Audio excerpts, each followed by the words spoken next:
Hello, thank you for coming this morning. Is my voice deep, booming and resonant enough for everybody to hear? Yes. Good, I will try to maintain this level of deep, booming resonance. My name's Alexis Kirk. I'm a Senior Research Fellow at Plymouth University's Interdisciplinary Centre for Computer Music Research. I'm also a composer. We study music and science and computing, so part of my job is to develop performances and put them on, as well as publishing scientific papers. The genesis of this project, the career sonification of David Bowie, I put on an opera in London, and a couple of people came up to me afterwards, one of them quite drunk, I won't say who, but he was saying, oh, we're organising a David Bowie exhibition at the Victoria and Albert Museum. This is a few years ago, and we'd love you to do something for that. And so I pitched a few. Well, that's the first part of the story. The other part of the story, I don't generally move in the circles of pop stars like Martin Ware. I just happened to be asked to go on a BBC programme about music and computing, surprisingly enough, doing my little bit for communicating science. And I went in the green room. I haven't been in many green rooms, but I was in a green room. And across the green room, I knew he was on the panel with me. I thought, oh my God, it's Martin Ware. And so I immediately sidled up to him, hello Martin, and started chatting. I told him about some stuff I was doing, and we clicked basically and said, we must do something together, And I thought, brilliant. So when the Bowie opportunity came up, and the sonification idea, I will explain in a minute what sonification is. When I had that idea, and the V&A went for it, I contacted Martin, and I said, would you like to be involved? And Martin's actually a bit of a Bowie fanatic. He makes me look like a fly-by-night when it comes to Bowie. One of the reasons is, I'm sure some of you are aware, Martin's got a very interesting musical history. He was a founder of the Human League, which some people in his day, they would call it the real Human League. Before it became all Phil Oakey, no comment about anything to do with that. And interestingly, when this early Human League were gigging in London, who should turn up at one of their gigs but David Bowie? And I think that and afterwards, a few days later in the NME, he said he had heard The Future of Music. So I think Martin's been a tremendous Bowie fan since then. I'm sure that wasn't the only reason. So, so yes, Martin leapt at the opportunity, and wonderful to work with him, So, sonification, because this principle was new to Martin as well, and I think you'll all be aware of the most common forms of sonification. You probably don't even call them sonification. Things like a heart rate monitor in a hospital. What a brilliant thing that when you're working on a patient in the operating theatre, you can focus entirely on what is in front of your eyes, and at the same time be aware of so many of the physical signals that are going on in their body through sound. So that's an example of sonification, eyes-free awareness. Sonification is also used, another common thing that we're probably familiar with, mostly from Hollywood movies, is Geiger counters. They make that clicking noise when you get near the radiation. Now, an interesting thing about Geiger counters, which in fact relates to heart rate monitors as well, sound has a tremendous emotional impact on us. Now, for me to have an emotional impact on you now, I have to arrange words in a certain way into sentences, phrases, create an emotional arc, tell you a story, use the full force of my personality to blah, blah, blah, blah. But sound on its own, I could just stand here and go, ah! And those, I didn't say anything, but both of those had a certain emotional impact on you. And sound is a very powerful emotional device. So, a Geiger counter is quite interesting. I mean, I doubt they planned for a heart rate monitor going fast to make the surgeon panic. You know, I don't think they wanted that. But I do like the idea that a Geiger counter not only tells you the radiation is high, but it almost sounds like it's getting angry. It sounds like an emotional effect. So, sonification, in fact, one of the things in these pieces that you're going to hear is that they turn this data, because of course we live in an age of data, big data, and there are huge amounts of free data available on the internet, on many artists. So you could plot David Bowie's data on a graph. What data could you plot about David Bowie? You could plot his album sales. You could plot, well, something that I look at is the emotional, I do emotional word analysis with computers for some of my other scientific research. So what you can also do, and what I've done, is run all the lyrics through an emotional word analyzer. Now, obviously, Bowie's lyrics are given a different sense by his music, and also a computer can't fully understand the emotional implications of Bowie lyrics, but you can get a sense by looking at what words might be coming up over a period of decades. So you've got all this data. Yes, you can plot it in graphs. You could plot graphs of this. The same with one of the things that Martin looked at, I think, he says he looked.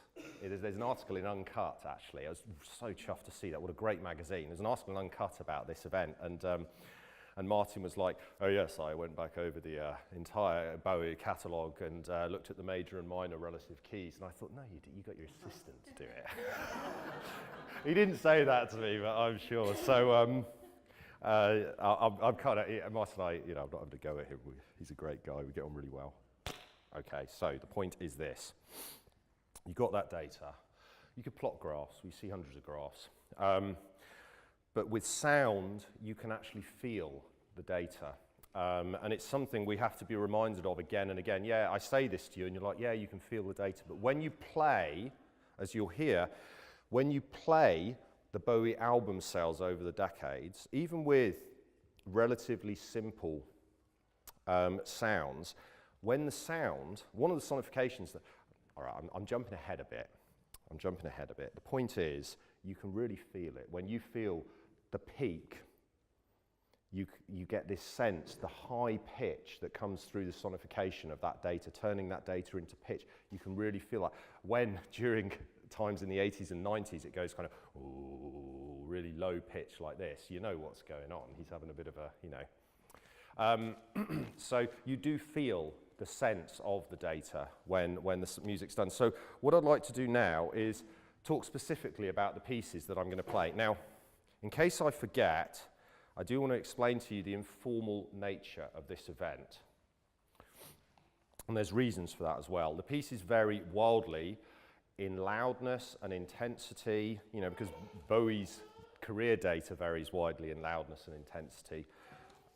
Some of them may be a little confusing or frightening to younger people. I haven't been able to work out a way to get round this. So, and in fact, even people over the age of 10 may find some of them a little intense and over the top. There's 30 minutes of music. There's 5 tracks that I'm going to play. And really, I want you to take this as a come and go. Once I finish speaking, once I press play, if it's all too much, if it's all too boring, if you want to go off and have one of those amazing chorizo sausage carnivore things. Has anybody had any of those? Oh, it's like a bomb hitting your stomach. But anyway, feel free to, don't bring it back here. Don't bring it back here. Then feel free to do that. I want this to be very informal. Don't feel bad if you need to walk out. Because if you come back in an hour, you're going to hear that the second time I play through the loop of all the stuff. And I'll be happy when I do that as well, because we've got an hour and a half in the room, but I've got 30 minutes of musical material. So come back in and out, come and chat to me, that's all fine. And I will now just go through the pieces one by one. So we've got 5 pieces.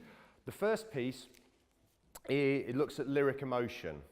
And it's what's called the lyric valence, the positivity. It's a little like happy is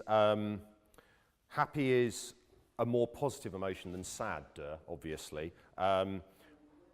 This is what's being analysed in the first piece. And what I've actually done is I've taken this pattern here and I've turned it into a piano riff directly by computer that no human could play, no human would probably want to play. And I've then used that as a building block, compressing it and expanding it, moving it up and down the piano keyboard. I've multiple of them to build this kind of piece. And so what you're hearing, some of them are only a few seconds long. Some of them that has been expanded to 20 seconds. But all the time what you're hearing is that continuous reminder of the kind of emotional rough analysis of Bowie's lyrics over that time. And it's actually the singles lyrics. And it's kind of what you'd expect, that the laughing gnome would be ha ha ha he he. You know, and then at the end, I mean, there is much depth in Bowie's work towards the end of his career, but a computer can't really see that. A computer just looks at, you know, are the words a bit down, and, you know. So I don't think this is a perfect representation, but I think we understand why a computer might see the lyrics as that way. So that's the first piece you'll see. That's probably the most intense piece. It's a bit weird, and that's about 4 minutes. The second piece is, some of this is new material as well that I've done since the Victorian album. I've updated it to 2016, to the whole career. And this is my personal favourite. This is an acid house track. It's kind of a retro, techno, electro acid house. And I love that thing in acid house. Those who don't know acid house, this is all going to be French or Scottish or whatever. Scottish? To you now. But you know that bit in acid house where it goes, you know, the opening and closing of filters is basically what it is. So what I've done is I've looked at other aspects of the lyrics, the activity in the lyrics. So that's things like relaxed is a positive emotion. So the valence of relaxed is going to be high, okay? But it's got a low arousal, a low activity. Whereas the activity or arousal of excited is going to be much higher. It's going to be the same positive emotion as relaxed, but its activity is going to be higher. And this is a standard method scientists use to divide emotion into like what's called dimensions. So what we're looking at here is the activity, the activation dimension of Bowie's lyrics. And it gives a very different pattern. And I use that to control. There's a bass line going all the way through this second track, which is about 4 minutes. There's other bass lines, but the one that goes all the way through, the acid house bass line, I use one filter to represent the activity. And underneath, there's also something called dominance. That's another dimension of emotion. I mean, emotions don't really have dimensions, but it's the way we can analyze them in music psychology. And dominance is an example in dominance. Fearful is a low dominance emotion. Anger is a high dominance emotion. So it's almost like pulling away or moving towards. Now, I haven't put a dominance graph on there, but the dominance is another aspect of the filter. For those of you that know about acid house and electronic music, dominance is resonance and activity is filter cutoff. Those of you that don't know, ignore that last sentence. That's about 4 minutes. It's a bit loud, that one, but it's kind of, you'll know dance music. Martin Ware's sonification, wow, a lot of work in Martin's sonification, and you'll actually hear some Bowie, so we don't put this one online. What Martin did is he went through and analysed the positive and negative key elements of Bowie's work, and he also, together we looked at the album sales, and he put the album sales onto one of these kind of, sounds a bit like the wind. You'll hear it in the background. It sounds like the wind. And that, what he does, a similar thing actually, he opens the filter so this wind from a synthesizer kind of goes high, when the album sales go higher, and then it closes when the album sales go lower. And then he's ordered this bunch of Bowie song clips based on whether they're minor or major, and he was looking for a link between when Bowie had more major key songs, major keys like the happy, bouncy key, did he get higher album sales than when he had minor, sadder songs? So that's Martin's, and that's about 8 minutes long. You can see why this is kind of come and go. Some of these are quite long. And one thing about, I'll stop for a moment, I'll just explain to you, sonification is always a compromise, apart from the activity acid, which I just love it as a piece of music, because I'm into retro acid house. But sonification is always a compromise. You want to express the data. You can't guarantee the data is going to be artistically wonderful. It's very hard to both represent data and to create a meaningful piece of art or entertainment. So these are going to be long, that you may drift off, meditate, fall asleep during them. This is word complexity, and this is something we didn't even look at for the V&A. This is basically how many syllables on average. I just love this. This is the sort of thing I love. I'm an ex-poet. How many syllables on average did Bowie, and how long on average were Bowie's words in his lyrics? You know, how wordy did he get? And you can see there seem to be patterns. I mean, all this data is smoothed, by the way. If you plot the raw data, it's very hard. It looks like very noisy. And to get rid of the noise, you kind of smooth the data to a degree. But you can see there are patterns in that. And I did a piece for this, which is, it's an ambient piece with a bell running through it, hence syllable bell. Ambient sales. This was something I've kind of remastered and redone since the V&A installation. And it is very simply, it's a representation of how well various albums of Bowie's sold over the years. And it's one of my favorites. It's so simple. It's not even the most wonderful. I love ambient music. It's very hard to do good ambient music in sonification. And it's fairly simple and not the most inspired ambient music, but I just love hearing. I mean, this bit here, the first time I played this through, and when I was mixing it, I thought, oh, something's gone wrong with the synthesizer. Well, no, it's not. It's blooming Ziggy Stardust. It's just a huge leap. The synth couldn't cope with that pitch was so high, so I left it in. It actually sounds like something's gone wrong, but it's just because he had such a huge... And what's really nice, of course, it goes very deep at certain points. What is lovely to hear, especially, you know, given David Bowie's passed on, is that towards the end, there's this kind of popularity, the respect led to this surge in album sales, which you can hear and you can feel towards the end of the track. And I think that's all... That's the complete set that I'm going to be playing. Now, it's a little bit odd, because this is a come and go now, what I'm going to do, though you may not have any questions, because you haven't heard anything, but if you want to ask any questions, you have two things. You can ask questions now, but don't feel you have to, because you haven't heard anything. I'm going to now press play, and sit down, and sip water, and stop speaking. You can listen, you can come up to me and ask questions. It's up to you. But are there any questions now before I press play? Yes?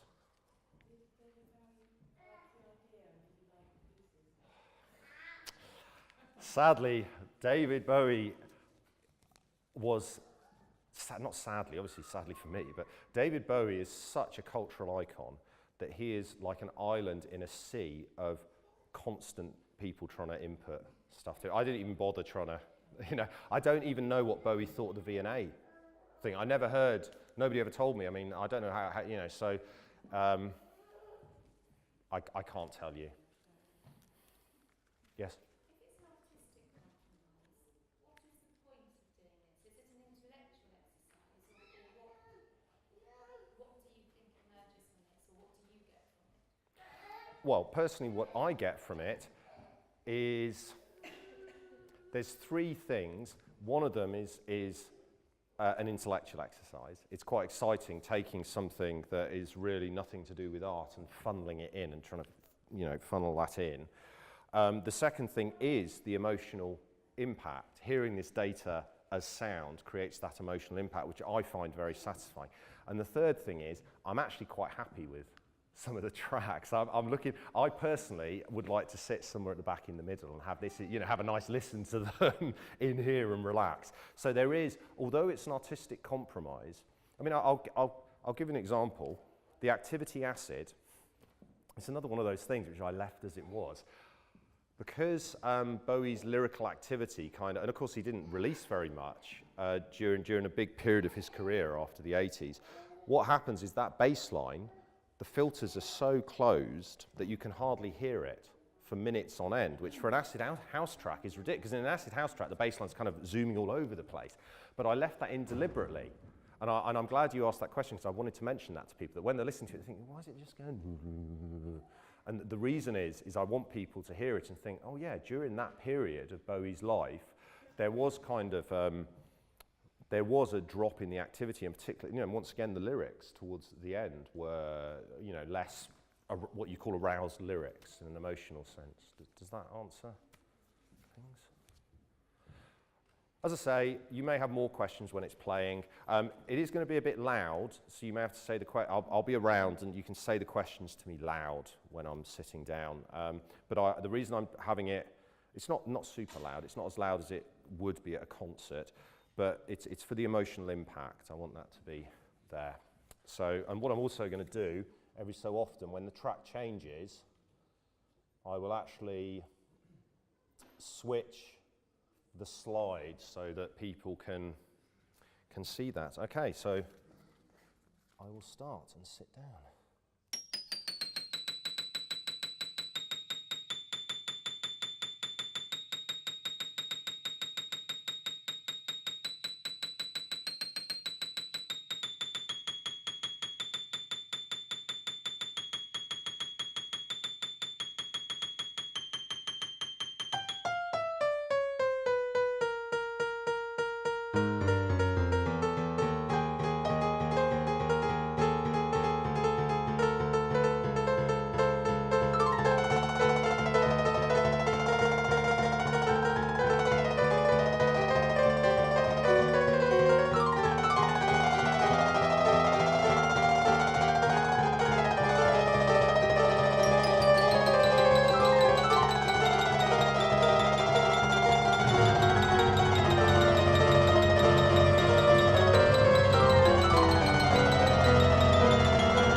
1970.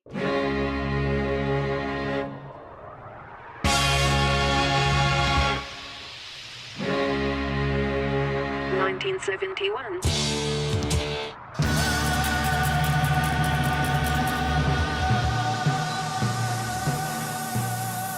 1972.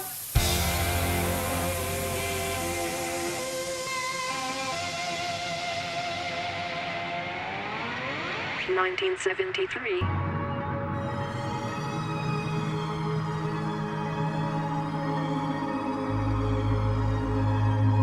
1974.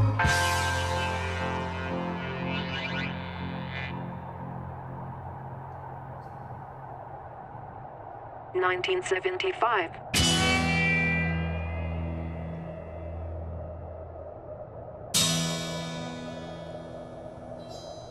1976.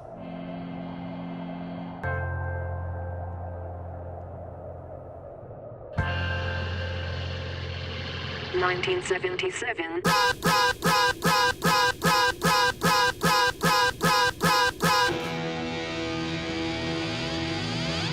1978.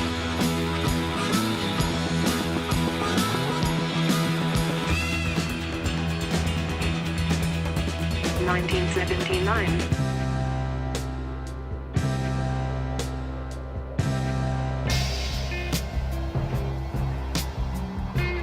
1980.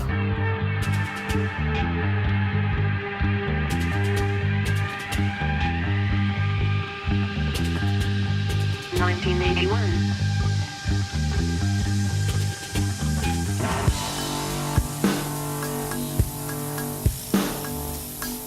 1982.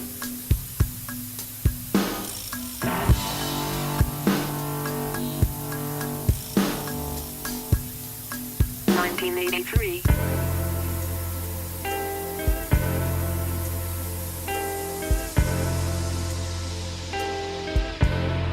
1984.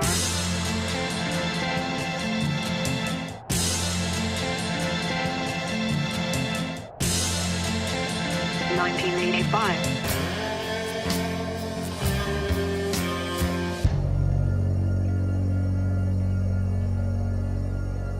1986.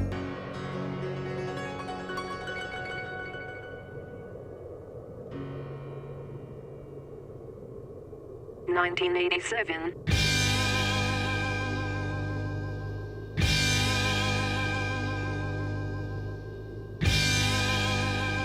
1988.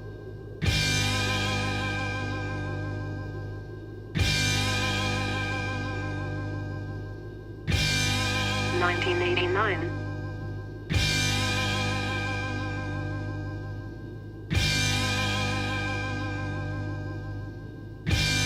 1990.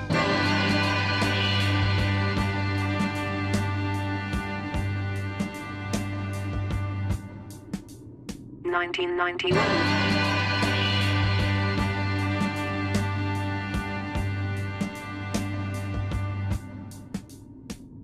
1992.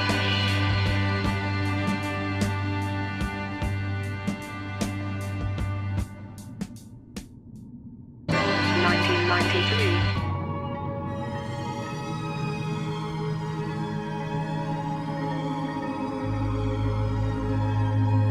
1994.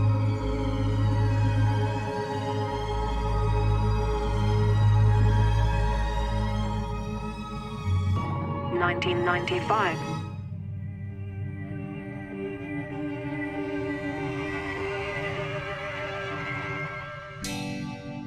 1996.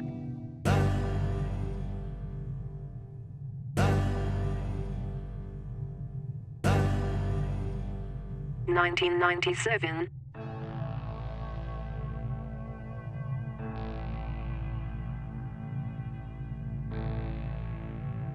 1998.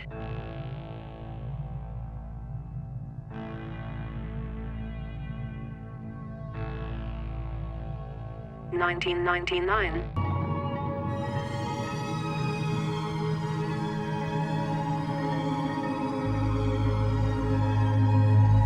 2000.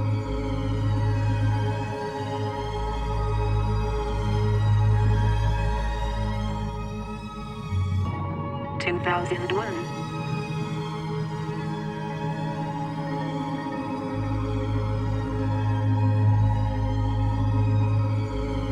2002.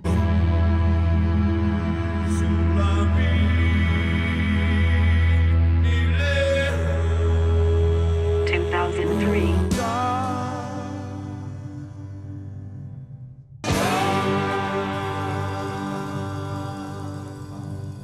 2004.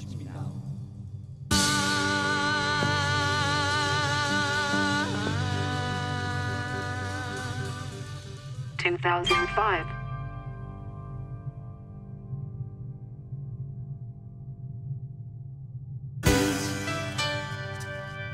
2006.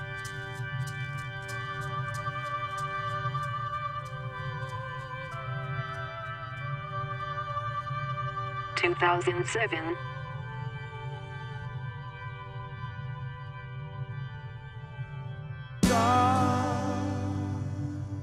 2008.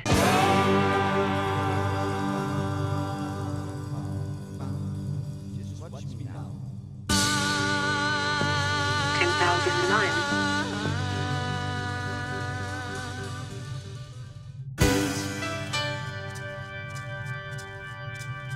2010.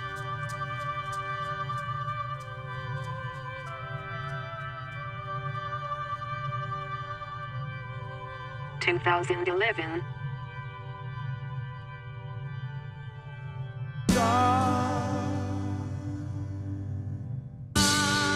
2012.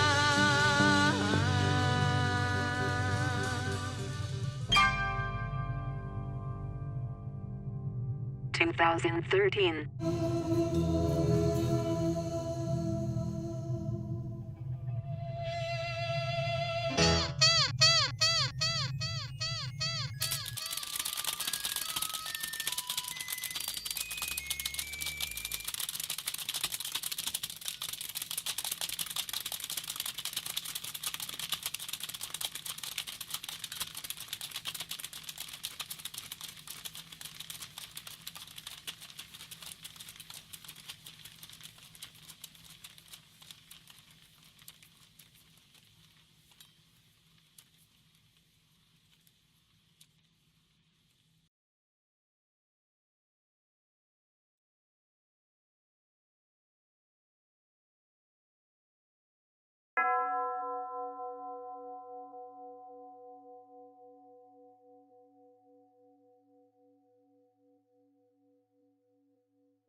84,000.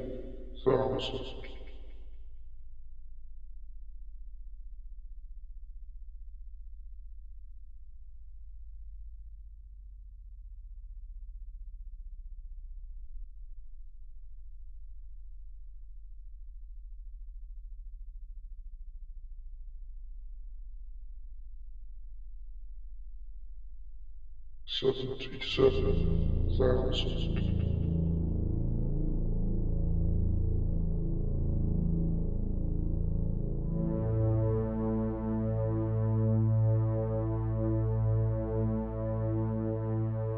166,000. 465,000.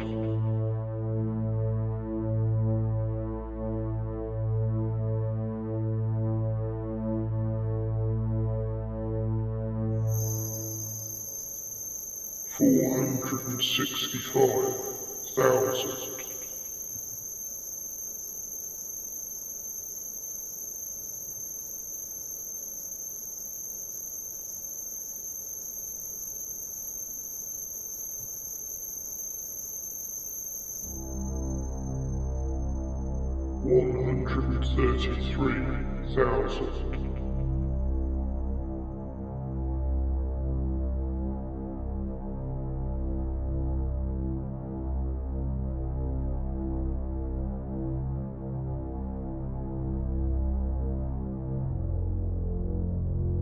108,000.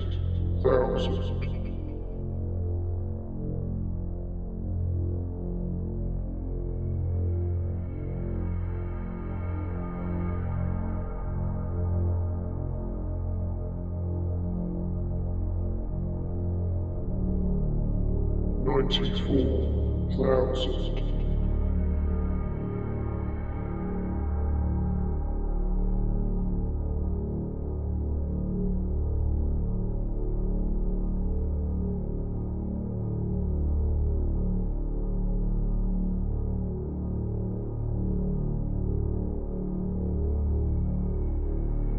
98,000.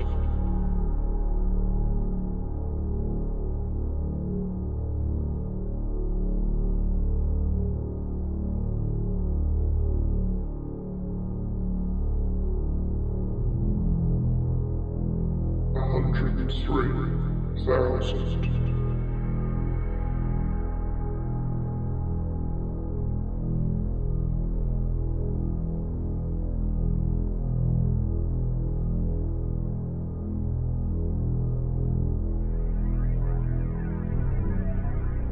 86,000.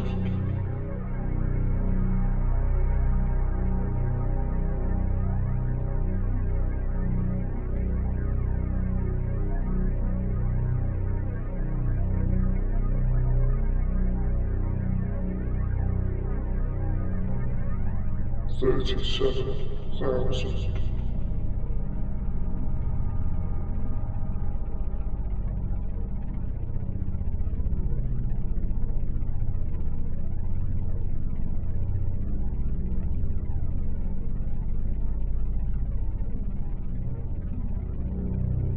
87,000.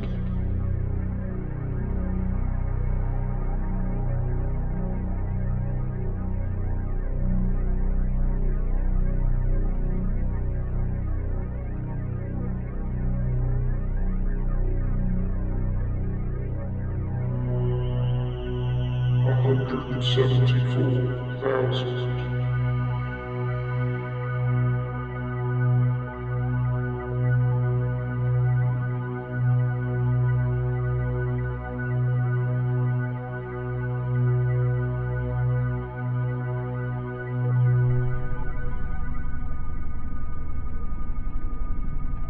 22,000. 13,000.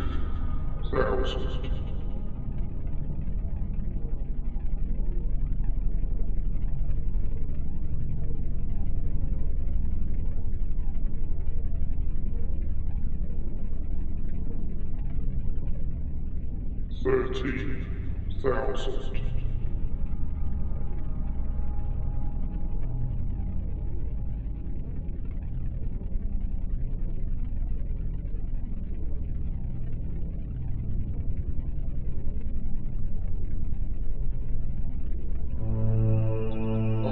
267,000.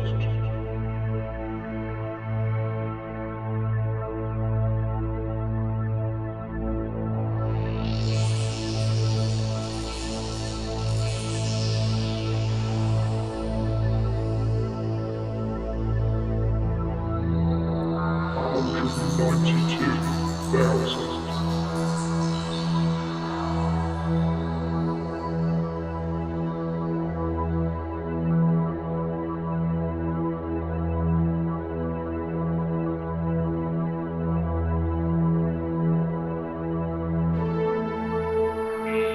254,000.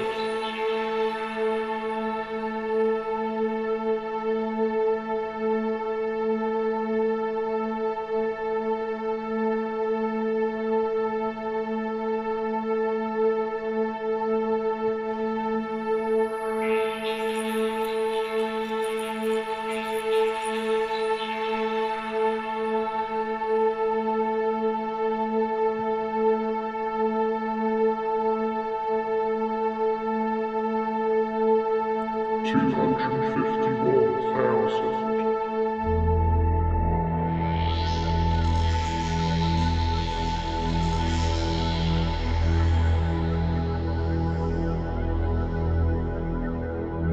148,000.